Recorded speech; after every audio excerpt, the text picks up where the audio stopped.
Fate Chiasso. Itu pesan dari Paus Fransiskus pas di GBK tahun 2024. Karena untuk bisa jalin komunikasi, terus juga bisa saling support, itu kayak tantangan yang gede banget. Buset. Agak berat sih Kak. Berat banget nih pertanyaannya udah nembus. Kayak pengen coba bikin konten yang fokusnya tentang kekatolikan gitu. Langsung ya, cek akun Majelis Katolik guys. Salve! Shalom, selamat datang di video Katekese Gereja Katolik Keluarga Kudus Paroki Rawamangun. Hari ini kami akan membahas mengenai Hari Komunikasi Sedunia. Oke, mungkin pertama kita bisa kenalan dulu sama Kak Mateo kali ya? Oke, halo guys, nama aku Mateo dari Majelis Katolik. Aku sebetulnya asal parokinya dari Paroki Curug Santa Helena. Oh, Curug. Di Libokarawaci. Wah, jauh juga. Tapi memang suka keliling. Oke, suka keliling. Kadang suka ke daerah Kelapa Gading, kadang suka ke daerah Jakarta Barat, kadang juga ke luar negeri. Jadi kayak ngelihat keindahan kekatolikan di berbagai negara dan banyak banget yang bisa dibahas dari situ. Kita kenalan dulu sama Majelis Katolik nih Kak. Ini Kakak backgroundnya Majelis Katolik gimana nih Kak? Kayak pendiriannya gimana? Terus apa yang bikin Kakak terinspirasi adanya Majelis Katolik? Awalnya tuh bikin Majelis Katolik dari sebuah keisengan. Iseng ya, iseng. Benar-benar iseng karena bikin kontennya tentang kekatolikan dan dulu mikir aku udah bikin konten di Majelis Berkarya sebelumnya. Kayak pengen coba bikin konten yang fokusnya tentang kekatolikan gitu. Jadi awalnya bikin konten tentang kayak ada patung Yesus itu Raja, terus ada tentang satu gereja di Semarang dan sebagainya, dan puji Tuhan dari situ mulai bikin konten dari 2023 pelan-pelan mulai kayak ngebahas tempat-tempat ziarah lain, karena banyak banget lah yang bisa dibahas dari tempat ziarah, dan itu menjadi salah satu signature-nya Majelis Katolik untuk ngebahas fokusnya ke peziarahan, dan kita ngebelajar Katolik in a fun way. Dan itu awal-awal kita bikin Majelis Katolik, dan puji Tuhan sudah seratusan ribuan lah. Kalau dihitung TikTok sama Instagram, followersnya. Dan kita lagi mau ngebantu untuk ngebina 1000 anak muda Katolik untuk bisa ngebikin personal branding ke depannya. Semoga bisa terwujudkan ya. Mungkin bisa mulai dari Paroki Rawamangun bisa diambil beberapa ini kan. Langsung ya, cek akun Majelis Katolik guys. Itu dia, cek Majelis Katolik. Ini Majelis Katolik udah berapa lama nih Kak berjalan? Kita start 2023 dan saat ini udah umur 3 tahun. Kemarin banget April tanggal 11 kita ulang tahun. Jadi baru masuk ke umur 3 tahun ini. Udah 3 tahun, mantap. Sekarang aku mau nanya nih Kak, biasanya kalau orang muda tuh biasanya ada kebiasaan tuh buka sosial media itu cuma sekedar klik dan share. Tapi gimana sih kita jadi orang muda, khususnya jadi orang muda Katolik, bisa mentransformasi itu menjadi sesuatu yang lebih bermanfaat dan khususnya bisa menaikkan martabat manusia. Gimana Kak? Kurang lebih. Buset. Agak berat sih Kak. Berat banget nih pertanyaannya, udah nomor 1 nih ya. Oke, baru yang pertama nih. Jadi teman-teman, untuk kita bisa sebagai anak muda bisa share, nggak cuma klik sama share doang. Nggak cuma klik dan share doang. Teman-teman bisa mulai dengan gimana menceritakan pengalaman pribadi aja gitu. Ceritain apa yang lagi relate sama teman-teman. Karena di Majelis Katolik kita pun juga mulai dengan suatu hal yang lagi relate. Waktu itu apa sih yang bisa kita bahas buat teman-teman kita yang bisa menarik orang mau belajar tentang kekatolikan, tapi caranya tuh yang menarik, yang nggak bosenin. Terus kepikiran kenapa nggak traveling aja gitu. Sambil jalan-jalan kita berziarah aja. Aku mau ajak teman-teman di videoku untuk ayo sama aku kita jalan-jalan ke misalkan ke Jogja atau misalkan ke NTT atau bahkan ke Roma. Aku bawa tuh untuk bisa teman-teman tahu apa yang lagi terjadi. Cuman mungkin teman-teman punya konten dan juga topik masing-masing gitu. Nggak harus tentang kekatolikan, tapi bisa tentang apa yang lagi interest pribadi aja gitu. Yang punya opini, tapi opininya jangan terlalu juga kita terlalu fokusnya adalah untuk menjatuhkan atau kayak menyindir orang lain. Itu satu hal yang jangan kita fokuskan. Sebagai umat Katolik kita harus mendukung, kita juga harus yang bersifatnya positif. Gimana kita bisa, seperti kita lihat lah, kita punya influencer nomor 1, Tuhan Yesus. Contohnya kayak Tuhan Yesus yang memberikan contoh rendah hati, kasih. Terus kalau misalkan lagi contoh di bait Allah, bukan yang paling tahu, tapi malah yang paling pengen tahu apa sih yang diomongin sama mereka gitu. Jadi mengosokkan gelas, sesimpel itu. Kita pun juga bisa sharing apa yang kita lagi alamin dan hopefully itu bisa menjadi berkat. Yang penting kita mau kasih nilai tambahan buat orang lain. Pasti ada satu orang lah yang lagi nonton itu mendapatkan berkat itu, dan hopefully teman-teman bisa membangun itu menjadi berkat ke depannya. Jadi kita bisa mentransformasi klik dan share ini, kita bisa bukan cuman ngirim konten, tapi kita juga bisa bikin sendiri ya. Kita bisa bikin sendiri, sharing, menyampaikan opini dan pendapat kita, dan semoga dari situ ada inspirasi atau motivasi yang bisa menggerakkan orang lain jadi sesuatu yang baik. Tapi nggak harus juga dalam bentuk video juga, ada video. Mungkin bikin artikel, mungkin di Threads juga bisa, atau di X ataupun apapun yang berkaitan dengan menyampaikan komunikasi gitu kan. Macam-macam lah, tiap orang, nggak harus semuanya bikin video, tapi gimana sih bisa ngebikin sesuatu hal yang biasa jadi suatu hal yang menarik dan bisa membawa berkah.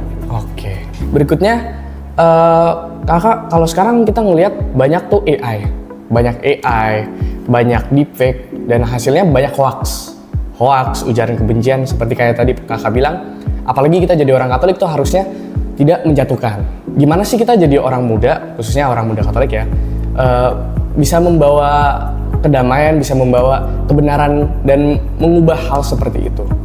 Sesimpel, kalau kita mau jadi seseorang yang baik atau enggak, itu tergantung sama 5 orang yang ada di sekitar kita aja gitu. Jadi basically circle kalian, environment kalian tuh kayak gimana gitu. Udah ketahuan orangnya gimana hasilnya. Jadi aku pun juga di Majelis Katolik kita circle cuma ber-6, tapi kita benar-benar yang memang punya hati untuk mau melayani. Kita juga mau bikin sebagai content creator, ada yang punya perannya masing-masing gitu. Ada yang sebagai editor, ada yang sebagai fotografer, ada yang sebagai hostnya, dan itu jadinya kita saling melengkapi gitu. Itu pun yang menjadi juga, pasti teman-teman punya lah circle masing-masing. Coba aja dilihat lagi gitu, teman-teman ini satu-satu tuh mereka tuh kasih dampak apa sih ke kalian? Is it a bad influence atau a good influence gitu? Jadi kita juga akan menentukan sesuatu yang baik atau enggak tergantung apa yang kita punya dalam diri kita gitu. Kalau kamu punya gelasnya kosong, orang lain punya gelasnya kosong, ya apa yang mau dituang ibaratnya gitu kan. Jadi kita juga harus mengisi diri kita itu suatu hal yang positif dengan ya mungkin ikut katekese. Aku pun juga ikut katekese sekarang. Katekese 1 tahun yang memang benar-benar mempelajari tentang magisterium gereja Katolik, terus juga tentang hadis suci, Alkitab. Berat sih, berat banget. Tapi di situ jadi pelan-pelan ya, ini suatu hal yang baik yang aku juga harus pelajarin, dan hopefully teman-teman bisa menemukan keindahan dari gereja Katolik dari apapun itulah. Mungkin aku ketemunya pas lagi Ekaristi atau lagi acara World Youth Day di Korea di Korea tahun depan, waktu itu di Portugal 2023. Jadi banyak lah yang bisa teman-teman semoga mau membuka hati dan bisa memberikan dampak itu yang positif dan juga beriman ke orang lain. Oke. Nah, kemudian waktu itu Bapak Suci pernah menyampaikan sebuah pesan nih Kak, tentang pentingnya itu mendengarkan dan memahami. Bagaimana cara pewartaan Anda biar bisa didengar oleh semua generasi ini Kak, bukan cuma Gen Z, tapi ada juga pasti milenial, ada juga generasi lain-lainnya. Kalau selama kakak berproses di Majelis Katolik itu kayak gimana Kak untuk per generasinya? Kalau bisa dibilang Majelis Katolik itu sebetulnya paling banyak penontonnya tuh umur Gen Z milenial. Sebetulnya memang dulu pas awal bikin Majelis Katolik ya aku bikin kontennya secara nggak langsung rada untuk kayak milenial yang seumuran aku lah, 25 tahun ke atas gitu. Karena memang aku pembawaannya lebih yang kayak nggak terlalu formal, tapi ada nilainya dan juga kayak informasinya tuh cukup banyak gitu yang kasih tahu. Ya. Kalau aku sih lebih yang kayak bisa fokusnya untuk satu orang aja gitu. Jadi kasih informasi, tapi nggak terlalu boring yang kayak mengkhotbahkan mereka. Tapi bikin yang kayak ajak jalan-jalan, fun aja dan mengalir gitu.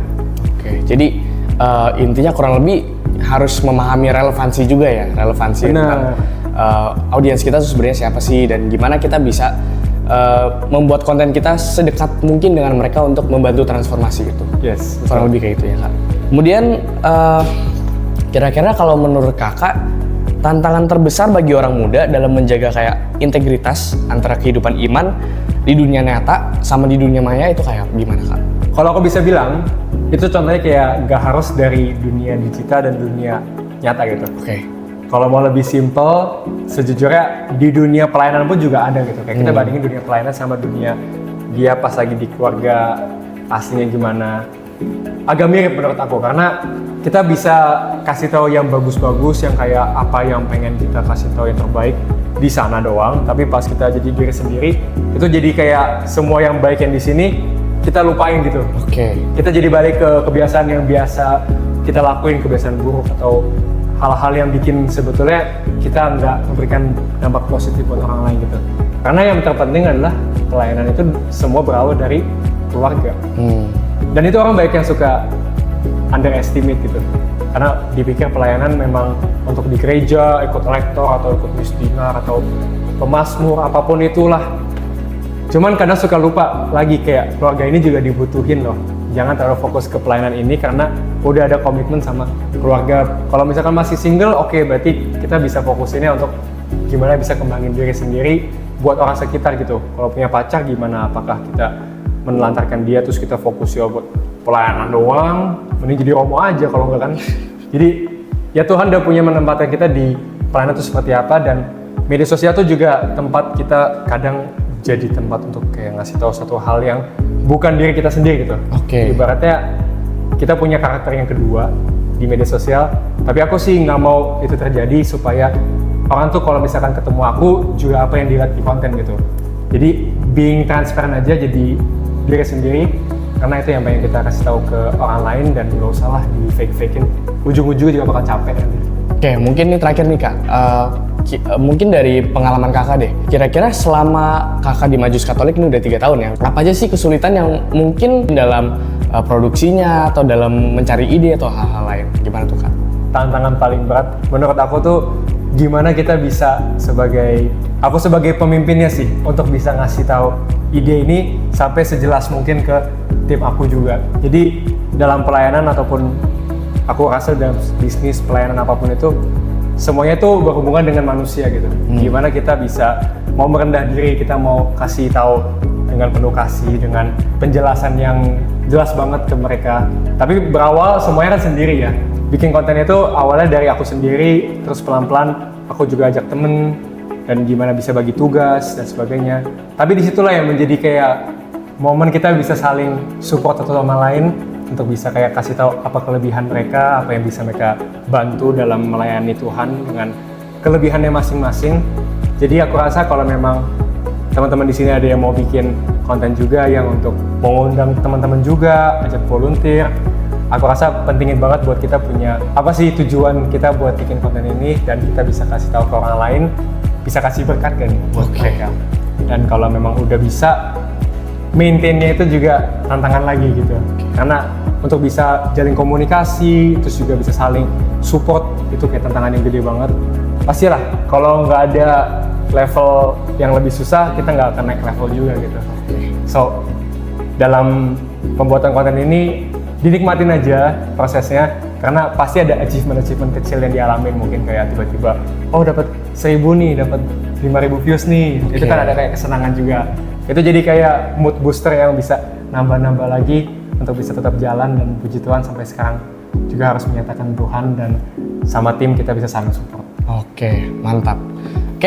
Mungkin ada satu hal lagi Kak, kira-kira apa pesan terakhir Kakak untuk umat-umat gereja Katolik Keluarga Kudus Parkiraman? Aku selalu kasih tahu pesan ini setiap kali aku bikin talk show atau ada podcast, Fate Kiasso.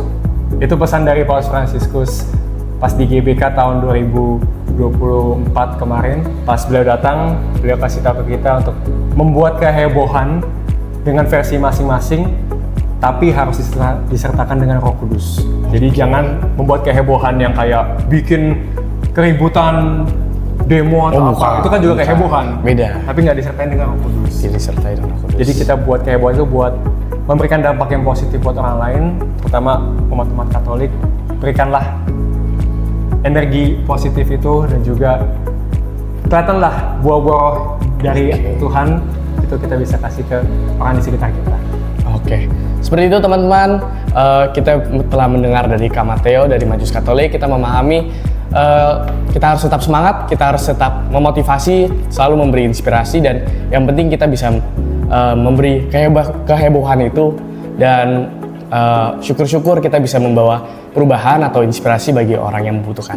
Nah teman-teman, jangan lupa ingat bahwa Paus Fransiskus menyebut bahwa orang Katolik, orang muda Katolik menjadi sebuah gerbang utama penyebaran Injil ya. Seperti itu. Jadi Seperti itulah pesannya untuk Hari Komunikasi Sedunia 17 Mei ini. Semoga ini bisa menjadi inspirasi bagi kita. Terima kasih Kak Mateo sudah dapat datang pada video ini. Mohon maaf bila ada kesalahan. Kita berjumpa di konten berikutnya. Dadah!